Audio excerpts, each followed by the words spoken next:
நமது திருப்பூர் வடக்கு மாவட்ட பாரதிய ஜனதா கட்சி அனைத்து சொந்தங்களின் சார்பாக வருக வருக என்று வரவேற்கின்றோம்.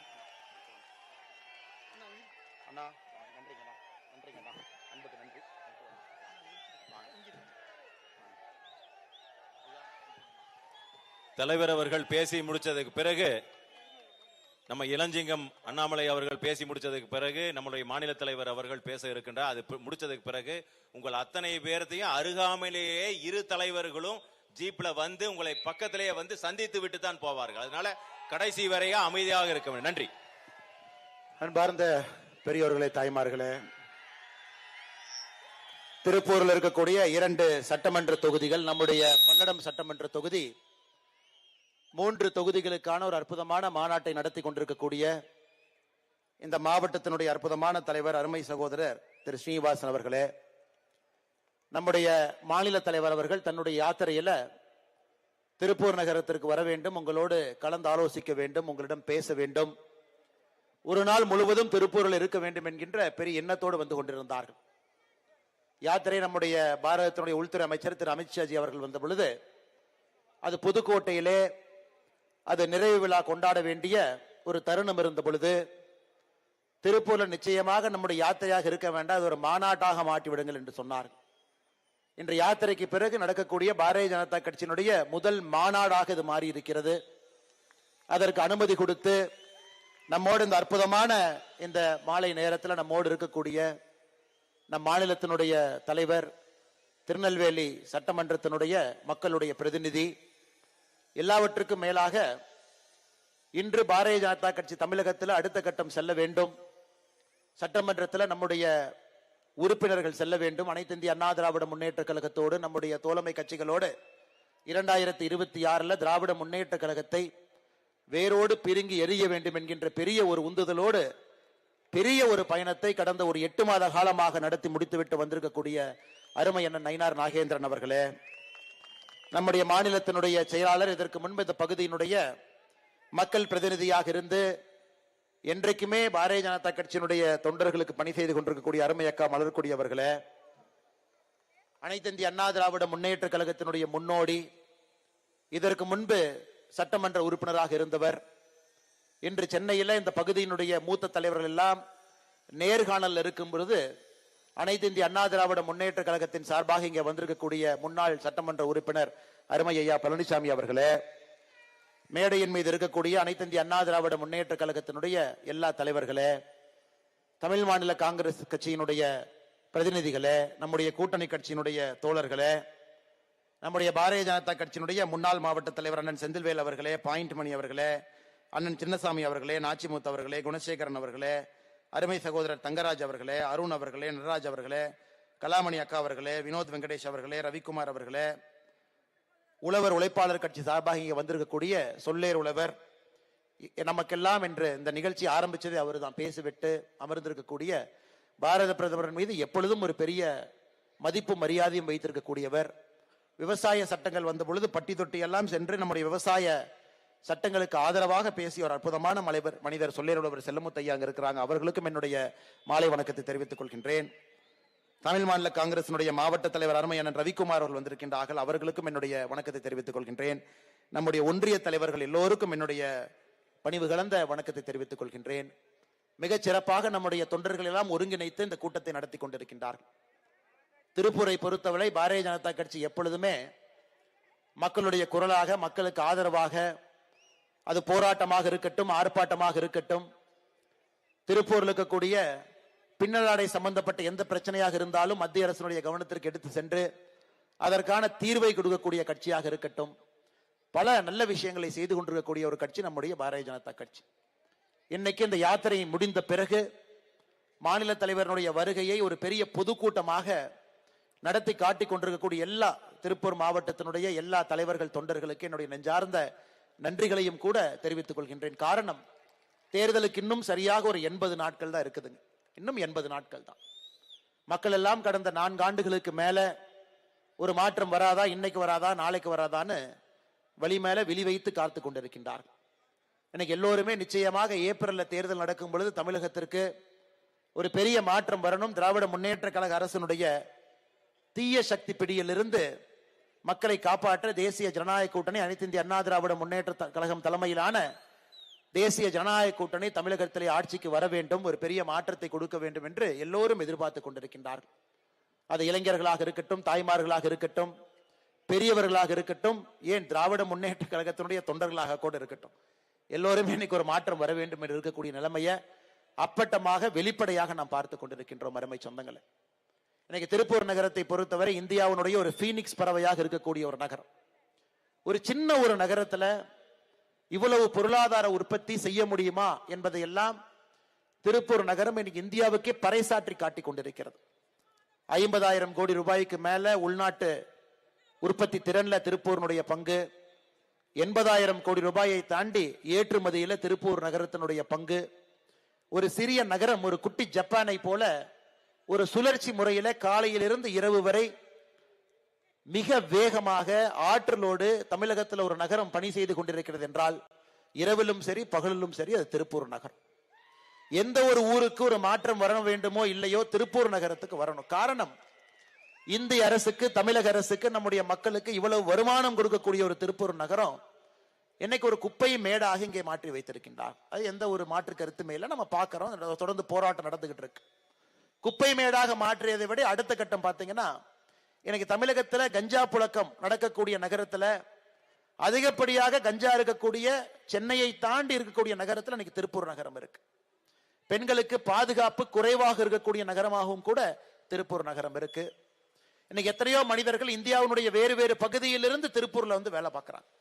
ஒரு நம்பிக்கையோடு திருப்பூர் மக்களின் மீது ஒரு நம்பிக்கையோடு இங்க வந்து பீகார்ல இருந்து, ஜார்க்கண்ட்ல இருந்து, ஒரிசாவில இருந்து நம்முடைய சகோதர சகோதரிகள் எல்லாம் இங்கே திருப்பூர்ல வந்து வேலை பார்க்கறாங்க.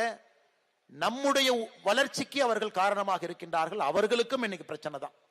ஆனால் நிச்சயமாக எந்த ஒரு மாநகரத்தில் மாற்றம் வருகிறதோ இல்லையோ, நம்முடைய மாநில தலைவரின் முன்பு நம்முடைய மாவட்ட தலைவர் அவர்கள் உறுதி கொடுத்தபடி இந்த 3 சட்டமன்றத்திலும் கூட நம்முடைய தேசிய ஜனநாயக கூட்டணி ஒரு பெரிய மாற்றத்தோடு இங்க நம்முடைய சட்டமன்ற உறுப்பினர்கள் வரணும். காரணம், திருப்பூருக்கு அவர்கள் தேவை. திருப்பூரினுடைய அவல நிலையை பாருங்க. திருப்பூர் பகுதியில் இருக்கக்கூடிய ஒரே ஒரு திராவிட முன்னேற்ற கழகத்தினுடைய சட்டமன்ற உறுப்பினர் நேற்று முன்தினம் அவர் தர்ணால் உட்கார்ந்திருக்கார். சேர் போட்டு பக்கத்தில் ஒருத்தர் கொடை பிடிச்சிட்டு இருக்கிறாங்க, பக்கத்தில் ஒரு அம்மா பிளாஸ்க்ல தண்ணி வச்சிருக்கிறாங்க. ஜம்முன்னு சேர்ல அவர் உட்கார்ந்துருக்கார். எதுக்கு நீங்களாம் ஆர்ப்பாட்டம் பண்றீங்கன்னா, எங்க மேயர் எடுத்து நான் ஆர்ப்பாட்டம் பண்றேன். இந்த அநியாயத்தை இந்தியாவில் எங்கேயுமே பார்க்க முடியாதுங்க. இந்த டிராமாவை நிறைவேற்றக்கூடிய ஒரே ஒரு கட்சி கம்யூனிஸ்ட் கட்சி. கேரளாவுக்கு போனீங்கன்னா கம்யூனிஸ்ட் ஆட்சியை எதிர்த்து கம்யூனிஸ்ட் கட்சி ஆர்ப்பாட்டம் பண்ணுவாங்க. ஏன்னா மக்களுடைய குறைய ஆட்சியா நாங்க செய்ய முடியல, கட்சியா நாங்க செய்யறோம்.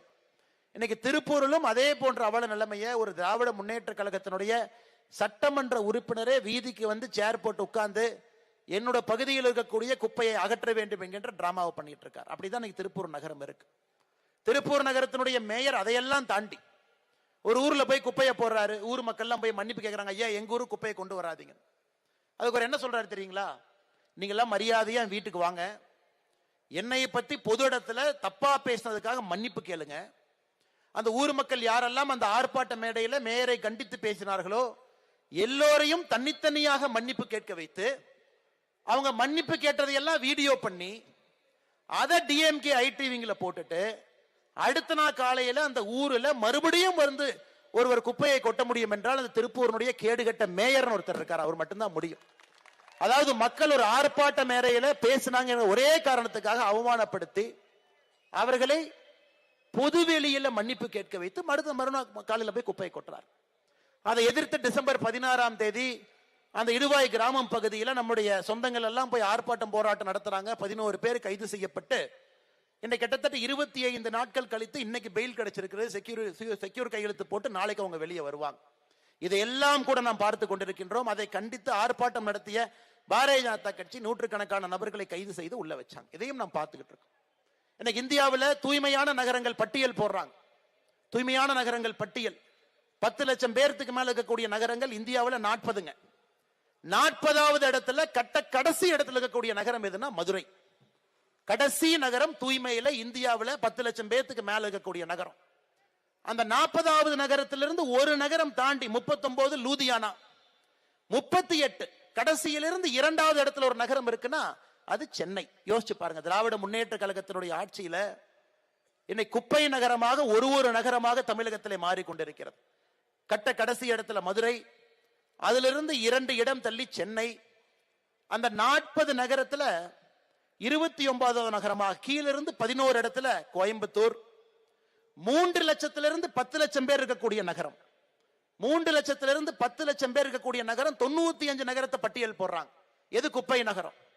94வது இடத்துல ஈரோடு, 77வது இடத்துல திருப்பூர்.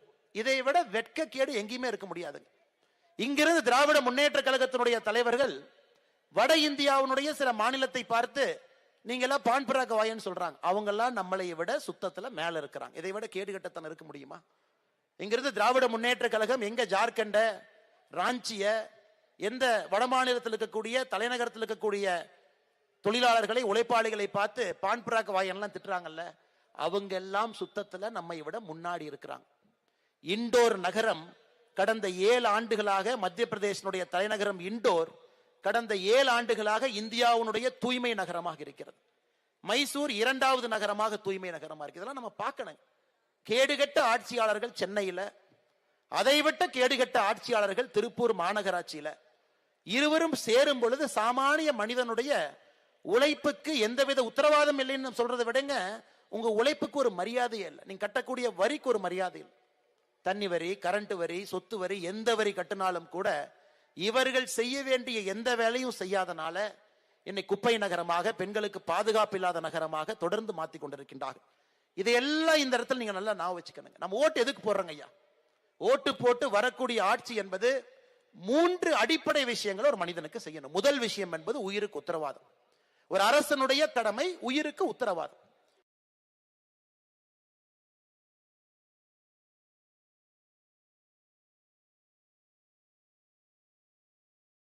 எல்லோரும் பாதுகாப்பா இருக்கணும். ஏன்னா அரசு கையில தான் அந்த பொறுப்பு இருக்கு. காவல்துறைக்கு அந்த அதிகாரத்தை கொடுத்திருக்கிறோம். நம்ம மேல யாராச்சும் கை வச்சா கூட அதிகாரத்தை பயன்படுத்தி நம்மளை காப்பாற்றணும். முதல் வேலை. 2வது நம்முடைய சொத்தை பாதுகாப்பது.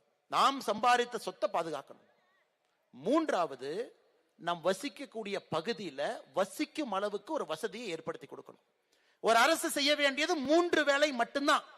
இதை தாண்டி தான் மற்ற வேலை.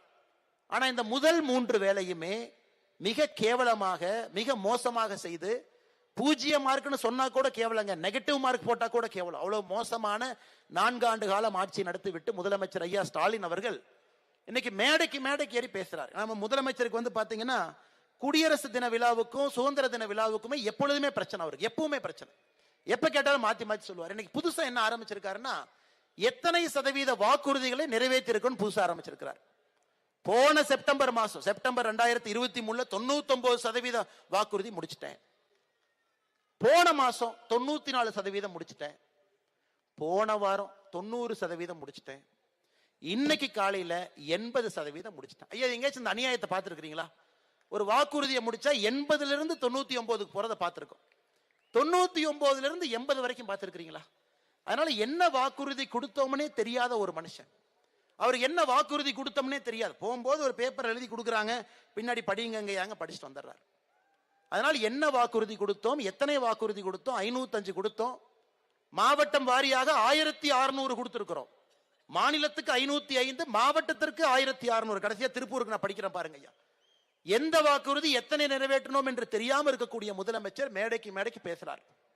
இன்னைக்கு புதுசா ஒரு திட்டத்தை நிறைவேற்றிருக்கிறார். திட்டத்துடைய பேரே ரொம்ப சூப்பரா இருந்துச்சுங்க. உங்கள் கனவை சொல்லுங்கள். முதலமைச்சர் அவரே, என் கனவை சொல்றேன். பெண்களுக்கு பாதுகாப்பான மாநிலம் என் கனவு. இளைஞர்களுக்கு வேலை வாய்ப்பு இருக்கக்கூடிய மாநிலம் என்னுடைய கனவு. தமிழன் என்கின்ற பெருமையான அடையாளத்தோடு இருக்கக்கூடிய மாநிலம் என்னுடைய கனவு. இந்த 3 கனவும் நடக்க வேண்டும் என்றால் என்னுடைய கனவான திராவிட முன்னேற்ற கழகம் 2026 ஆட்சியில் இருக்கக்கூடாது. என் கனவு எழுதி வச்சுக்க. இதுக்கு ஒரு திட்டம் போட்டு உங்கள் கனவை சொல்லுங்கள் என்று வீதி வாய்ப்பு எங்க எத்தனை பேப்பர்ல கேட்டாலும் இதான சொல்ல போறாங்க. புதுசா என்ன சொல்ல போறாங்க? உங்கள் கனவை சொல்லுங்கன்னா புதுசா என்ன சொல்ல போறாங்க? நீங்க ஆட்சியில் இருக்க வேண்டாங்க ஐயா, அதாங்க எங்க கனவுன்னு தான் 99 பேர் சொல்ல போறாங்க. ஏன்னா இதற்கு முன்பு 2021 தேர்தலுக்கு முன்பு ஒரு பெட்டியை தூக்கிட்டு ஊரா சுத்தினார். இதுக்குங்க ஐயா பெட்டினா, உங்க குறை தீர்ப்பு பேப்பர்லாம் இருந்தா உள்ள போட்டு வைங்க, இந்த பெட்டிக்குள்ள நான் பாக்குறேன். அந்த பெட்டி என்னாச்சுன்னு யாருக்குமே தெரியாதுங்க ஐயா. திராவிட முன்னேற்ற கழகத்தினுடைய ஆட்சியில் உண்டியல்ல காசு போட்டா எப்படியோ அப்படிதான் அந்த பெட்டியில போட்ட பெட்டிஷனும். பெட்டியில போட்ட பெட்டிஷனுக்கு மரியாதை இல்லை. திராவிட முன்னேற்ற கழகத்தினுடைய ஆட்சியில உண்டியல்ல போட்ட காசுக்கும் மரியாதை இல்லை. இன்னைக்கு திராவிட முன்னேற்ற கழகத்தினுடைய அமைச்சர்கள் என்ன பேசுறாங்க பாருங்க. திருப்பரங்குன்றத்தில் தீர்ப்பு கொடுக்கறாங்க. அது நம்ம எல்லோருக்குமே தெரியும். 1920 இருந்து இருக்கக்கூடிய பிரச்சனை, 105 ஆண்டுகளாக இருக்கக்கூடிய பிரச்சனை. பூர்ணச்சந்திரன் பாருங்க, இதுக்காக உயிரை விட்டு இன்னைக்கு அவருக்கு நாம் மரியாதை செலுத்தி கொண்டிருக்கின்றோம். ஒரு நல்ல ஒரு மனிதர். தீர்ப்பு வந்த பிறகு ரகுபதி சொல்றாரு, சுடுகாட்டுல தான பிணத்தை எரிக்கணும், வழக்கத்தை மாத்தினா எப்படின்னு. அண்ணன் ரகுபதி அவர்களே, கலைஞர் கருணாநிதி அவர்கள் இறந்த பிறகு சுடுகாட்டுக்கு தான் நீங்க போயிருக்கணும், மெரினாக்கு போனீங்க ஏங்கண்ணா? உங்களுக்கு ஒரு நியாயம், ஊருக்கு ஒரு நியாயமானே. இன்னைக்கு நீங்க வழக்கத்தை மாத்துறீங்க, சுடுகாட்டில் எரிக்க வேண்டிய பிணத்தை எதுக்கு வழக்கத்தை மாத்துறீன்னு கேட்கிறேன். கலைஞர் கருணாநிதி ஐயா இறந்த பிறகு எனக்கு கருணாநிதி ஐயா மீது மரியாதை இருக்கு. அடிப்படையில கொள்கையில மாற்றம் இருந்தாலும் கூட நம்முடைய முதலமைச்சருக்கான அந்த மரியாதையை கொடுப்போம். இன்னைக்கு நீங்க மக்களை இந்த அளவுக்கு கொச்சைப்படுத்தி பேசினா திரும்ப நாங்க பேசுறதுக்கு எவ்வளவு நேரம் ஆகும்? அதே கலைஞர் கருணாநிதி அவர்கள் இறந்த பிறகு சுடுகாட்டுக்கு தான் நீங்க போயிருக்கணும். எதற்கு மெரினா கடற்கரையில தான் அடக்கம் செய்யணும், எது கோர்ட்டுக்கு ஏறினீங்க? அதே மக்கள் கேட்பாங்கல்ல, இந்து மக்கள் கேட்பாங்க, தமிழகத்தினுடைய மக்கள் கேட்பாங்க. இன்னைக்கு ரகுபதி அவர்கள் ஒரு அமைச்சரா இருக்கிறார். அந்த அமைச்சராக இருப்பதற்கு தமிழகத்தில் ஒரு அமைச்சருக்கு தகுதியே இல்லைன்னா ரகுபதி தான். தகுதியே எல்லா ஊழல் வழக்கு மேல ஒரு டிஏ கேஸ் நடந்துகிட்டு இருக்கு. சிறைத்துறை அமைச்சர், சிறையில் இருக்க வேண்டியவர் சிறைத்துறை அமைச்சர். இதை விட கொடுமையை பாருங்க ஐயா. தமிழகத்தில் இவ்வளவு மோசமாக ஆட்சி மேல ஆட்சி நடத்தி கொண்டிருக்கின்றார்கள். கேட்டா நம்மளே சொல்றாங்க. இன்னைக்கு நம்முடைய முதலமைச்சர் அவர்கள் அதோடு நிக்கல, இன்னும் அடுத்த கட்டத்துக்கு போறாங்க. அமித்ஷா இல்லையாமா, அவர் அவதூறு ஷா, அவதூறா பேசுறாராமா. அதனால அமித்ஷாவுக்கு அவதூறு ஷா என்கின்ற பெயரை வைத்திருக்கின்றார்கள். ஐயா முதலமைச்சர் அவர்களே, ரொம்ப பொறுப்போடு பணிவோடு கண்ணியத்தோடு நான் கேட்கின்றேன், முட்டாள்தனமாக ஆட்சி நடத்துவதற்காக முட்டாள் மு க ஸ்டாலின் என்று சொல்லலாமா? சொல்வதற்கு என்ன ஒரு நிமிஷம் ஆகலாமா? ஆனால் நாவடக்கம் திராவிட முன்னேற்ற கழகத்தினுடைய அமைச்சர்களுக்கு மட்டுமல்ல, முதலமைச்சருக்கும் நாவடக்கம் வேண்டும். திரும்ப பேசுறதுக்கு எங்களுக்கு என்ன ஒரு நிமிஷம் ஆகுமாங்க ஐயா? அதெல்லாம் உங்களை பார்த்து எப்பவுமே நாங்க பயப்பட்டது கிடையாது, எப்பவும் பயப்பட போறதும் கிடையாது. திரும்ப எங்களுக்கும் அதே பாணியில அதே மொழியில எங்களுக்கும் பதில் சொல்ல தெரியும். அதனால முதலமைச்சராக இருக்கட்டும், அவருடைய மகனாக இருக்கட்டும், மரியாதை கொடுத்து தமிழக அரசியல்ல மரியாதை வாங்கி கொள்ளுங்க. தேர்தல் களம் கையில மைக் இருக்கு, என்ன வேணாலும் பேசலாம். நீங்களும் பேசுறீங்கன்னா எங்களுடைய தொண்டர்களும் தலைவர்களும் பார்த்து கொண்டு அவர்களும் சும்மா இருக்க மாட்டார்கள். அதனால ஒரு தலைவரின் மீது குற்றச்சாட்டு இருக்கா சொல்லுங்க, ஏத்துக்கிறோம். குற்றச்சாட்டு இருக்கா சொல்லுங்க. குற்றச்சாட்டு அரசியல் எல்லாரும் வைக்கிறதானுங்க, வெய்யுங்க, நாங்க பதில் சொல்றோம், எங்களுடைய கடமை. அதற்காக தயவு செய்து ஒரு பணியில பொறுப்பில் இருக்கிறவங்களை கொச்சைப்படுத்தி பேசுவதை நம்முடைய முதலமைச்சர் அவர்களே அவருடைய பொறுப்புல செய்யும் பொழுது அவருக்கு கீழே இருக்கக்கூடிய அமைச்சர் பெருமக்கள் எல்லோரும் இதை தங்களுடைய கடமையாக செய்து கொண்டிருக்கின்றார்கள். அதையும் கூட இந்த நேரத்தில் கடுமையாக கண்டிக்க வேண்டிய ஒரு பொறுப்பும் வேலையும் நம்முடைய வேலையாக இருக்கிறது. அன்பு சொந்தங்களே, இன்னைக்கு நாம் எல்லோரும் நன்றாக புரிந்து கொள்ள வேண்டும். அன்பு சொந்தங்களே, இன்னைக்கு நேற்று இதே நேரத்தில் மும்பையில தாராவி பகுதியில் நம்முடைய தமிழ் சொந்தங்களோடு பேசிக் கொண்டிருந்த பொழுது அவருடைய உள்ளாட்சி தேர்தல் நடந்து கொண்டிருக்கிறது. எல்லாரும் ஹிந்தி பேசுறாங்க. மேடையில் நான் இருக்கிற என்ன பேசுறது, எப்படி ஹிந்தியில பேசுறது? பக்கத்தில் இருக்கவங்க சொன்னேன், ஒரு 3 லைன் ஹிந்தியில் எழுதி கொடுத்தீங்கன்னா தமிழ் எழுதி கொடுங்க, அதை போய் அப்படியே படிச்சுட்டு வந்துடுறேன். ஐயா, நாம் இன்று புரிந்து கொள்ள வேண்டும், நம்முடைய குழந்தைகள் இன்று உலக குழந்தைகளாக மாறிக்கொண்டிருக்கின்றார்கள். அவங்க எல்லாம் அந்த உலகம் ஃபுல்லா போகணும், எல்லா மாநிலத்துக்கு போகணும், எல்லா விஷயத்தையும் பேசணும், எல்லாம் கத்துக்கணும்னு நினைக்கிறாங்க.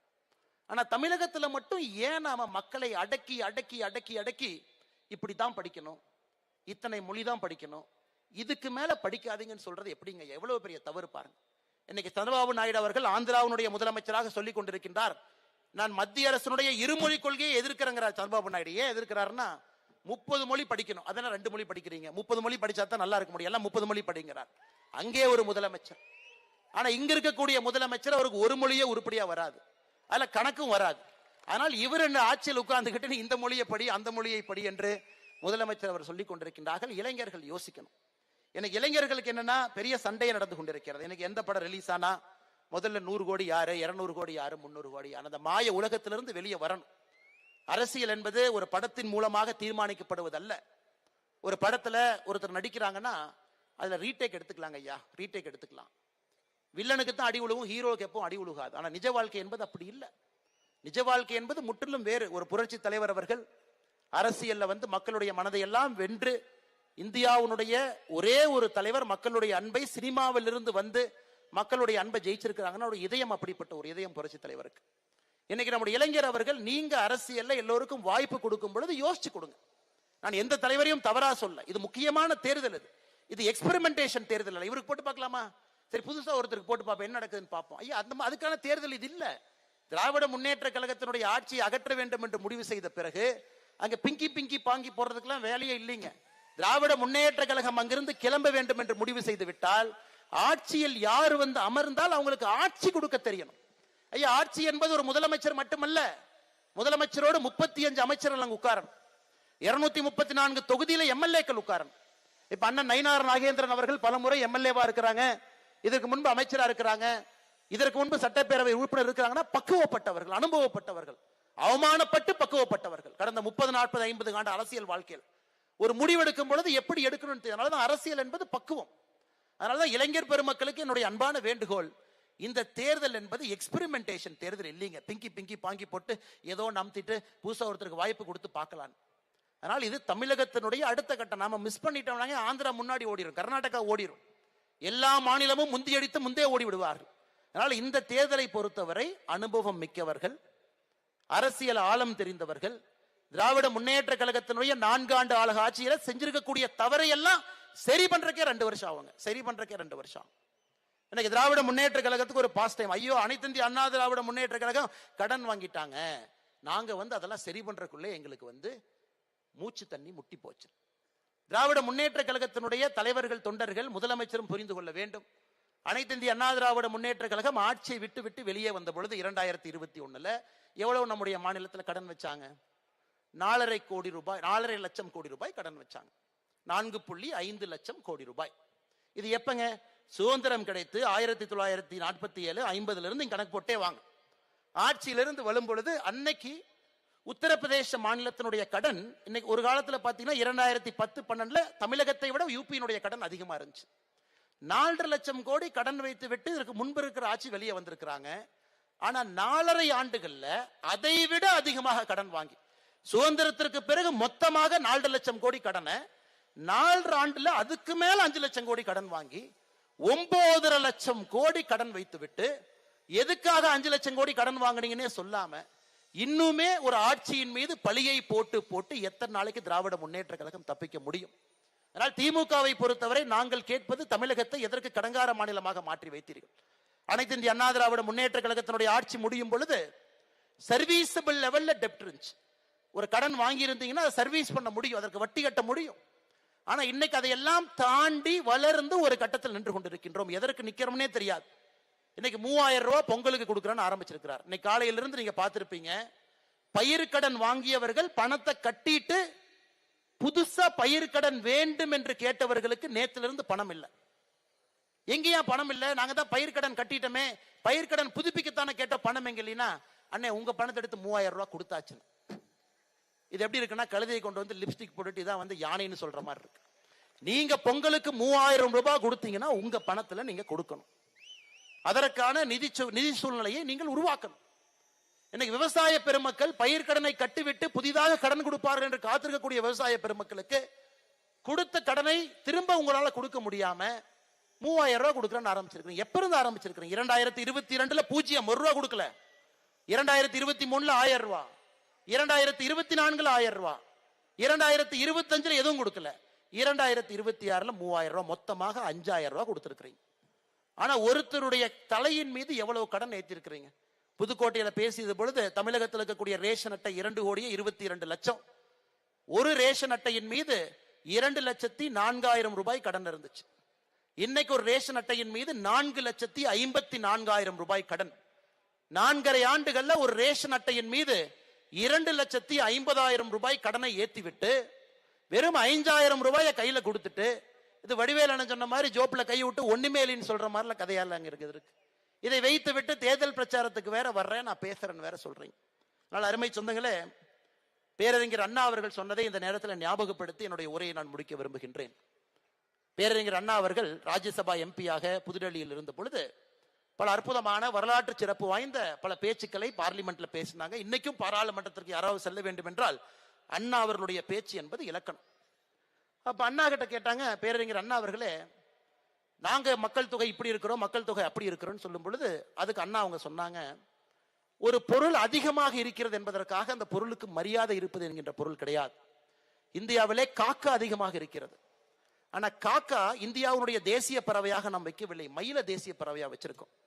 அதுக்காக இன்னைக்கு திராவிட முன்னேற்ற கழகம் எங்க கூட்டணியில் இத்தனை பேர் இருக்கிறாங்க, எங்க கூட்டணியில் இத்தனை பேர் இருக்கிறாங்க நம்பர் எண்ணிட்டு இருக்கிறாங்க.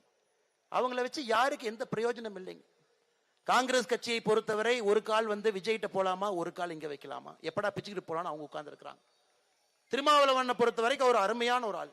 கை இங்க கொடுக்கிறாரு, கண்ணு இங்க பாக்குறாரு. எப்ப அவரு வெளியே போவாருன்னு அவருக்கே தெரியாது. இன்னைக்கு திராவிட முன்னேற்ற கழகத்தினுடைய கூட்டணி கொஞ்சம் கொஞ்சமாக பிஞ்சு ஒட்டி கொண்டிருக்கிறது. அதுல எண்ணிக்கை 4, எண்ணிக்கை 5 என்று சொல்லிக் கொண்டிருக்கின்றார்கள். ஆனால் இந்த பக்கம் கூட்டணியில் இருக்கக்கூடிய எல்லா தலைவர்களுமே மயிலை போன்றவர்கள், இந்தியாவுடைய தேசிய பறவையை போன்றவர்கள். ஒரு அழகு இருக்கிறது, ஒரு செருக்கு இருக்கிறது. காக்காயும் நல்ல பறவைதானுங்க. அண்ணா அவர்கள் சொன்னதுக்காக அந்த கான்டெக்ட் நான் சொல்றேன். அதனால எண்ணிக்கை எண்ணிக்கை எண்ணிக்கை என்று சொல்வதை விட இந்த பக்கம் எண்ணம் இருக்கிறது. திராவிட முன்னேற்ற கழகத்தை வீழ்த்த வேண்டும் என்கின்ற எண்ணம் இருக்கிறது. அதனால் அன்பு சொந்தங்களே, அடுத்த 80 நாட்கள் மிக முக்கியமான நாட்கள். இந்த கூட்டணி இன்னும் பலப்படும், இன்னும் விரிவடையும், இன்னும் விஸ்தாரமாகும். ஆனால் நிச்சயமாக ஒருமித்த கருத்தில் நாம் இருக்க வேண்டும். திராவிட முன்னேற்ற கழகத்தை வீட்டுக்கு அனுப்ப வேண்டிய ஒருமித்த கருத்தில் நாம் இருக்கணும். ஒரு பெரிய மாற்றம் தமிழகத்தில் 2026 கொடுக்க வேண்டும் என்கின்ற எண்ணத்தில் இருக்கணும். அதை இந்த கூட்டத்தை திருப்பூரிலே பார்க்கும் பொழுது நிச்சயமாக அது நடக்கும் என்கின்ற முழு நம்பிக்கையோடு மறுபடியும் இந்த அற்புதமான கூட்டத்தை நடத்தி கொண்டிருக்கக்கூடிய அந்த மாவட்டத்தினுடைய தலைவர் அண்ணன் சீனிவாசன் அவர்கள், முன்னாள் மாவட்டத்தினுடைய தலைவர் அண்ணன் செந்தில்வேல் அவர்கள், எல்லா முக்கியமான தலைவர்கள் மேடையின் மீது நம்முடைய அழைப்பை ஏற்று நமக்கு மரியாதை செய்து கொண்டிருக்கக்கூடிய அனைத்து இந்திய அண்ணா திராவிட முன்னேற்ற கழகத்தினுடைய அருமை தலைவர்கள், தமிழ் மாநில காங்கிரஸ் கட்சியினுடைய தலைவர்கள், நம்முடைய கூட்டணி கட்சியினுடைய எல்லா பெரும் தலைவர்களுக்கும் நன்றி தெரிவித்து நேரடியாக நம்முடைய மாநில தலைவர் அண்ணன் நயினார் நாகேந்திரன் அவர்களை பேச வருமாறு அன்போடு அழைக்கின்றேன். அதே நேரத்தில் எல்லோரும் உங்கள் இருக்கையில் அமைதியாக இருக்க வேண்டும் என்கின்ற அன்பான வேண்டுகோளையும் வைத்து இந்த நிகழ்வு முடிந்த பிறகு உங்களை பார்ப்பதற்காக நாங்கள் ஆவலோடு இருக்கின்றோம். அதனால் உங்களுடைய இருக்கையில் அமர்ந்து அமைதியாக நம்முடைய மாநில தலைவருடைய பேச்சை கேட்க வேண்டும் என்று பணிவன்போடு கேட்டுக்கொள்கின்றேன். நன்றி, வணக்கம். பாரத் மாதா கி